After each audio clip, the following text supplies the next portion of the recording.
Listing presentations. Hopefully, we all have them, we all have to do them, and as agents, our goal should not only be to execute awesome listing presentations, but every day seek to get better at our listing presentations so we can maximize the opportunities that are coming in. Here are the 4 most common mistakes that I see agents make during listing presentations.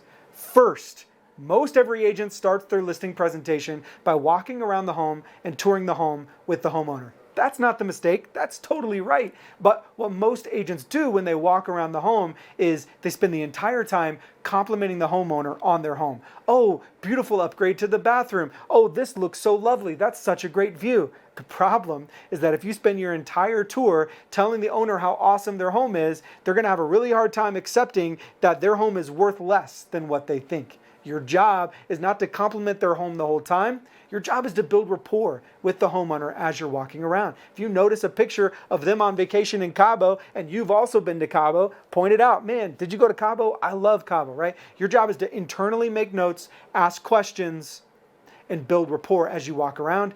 Don't encourage the whole time. If you do that, unfortunately, it's going to be hard to let them know that their home is worth less than what they think.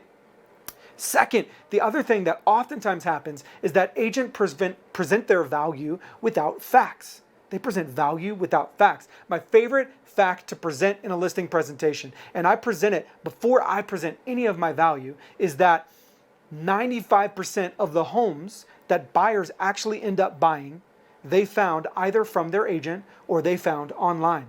When I frame my entire listing presentation that most every buyer is finding their home either from their agent or online, it allows me to present my value in a way that informs them that I'm not going to waste time, energy, money anywhere else but presenting your home to other agents and to buyers online. That fact frames the value I present in a way that helps them to understand why I do what I do.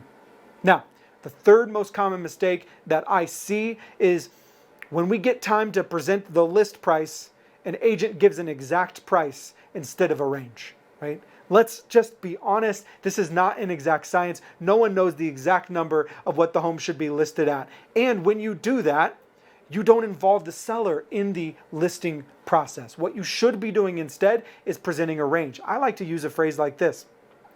Mr. or Mrs. Seller, it wouldn't be crazy to list your home anywhere between $575,000 and $600,000.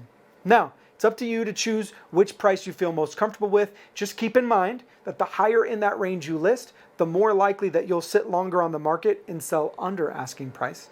The lower in that range you list, the more likely that you'll sell faster and sell for over asking price. What sounds like a good list price for you? You are informing them, you're giving them facts, but then you're letting them choose and involving them in the process. Finally, number 4, the fourth most common thing that I see in listing presentations is answering objections that the seller hasn't even voiced yet. Oftentimes I'll hear an agent present commission and then apologize for their commission before the seller has even said anything. And we charge 5% or 6% or 7%, whatever you charge, and then you immediately say, but I know that's a lot, so, and then you offer a discount. My most common tip for getting through the financial part of a presentation is to explain everything financially, get to the end of what the seller is actually going to net before you ask for questions. If you pause after commission and say any questions, then obviously they'll have a question about commissions. But if you work all the way through from price to commissions to fees to mortgage payoff, so here's what you're going to net. An extra 5,000 commissions feels a lot less when they're netting $200,000 versus if you simply pause and talk about the difference in 5 to 10,000 in commissions. It feels much bigger then. So next time you're attacking your listing presentation, hopefully at least one of these tips can be helpful to help you convert more listing presentations into sellers.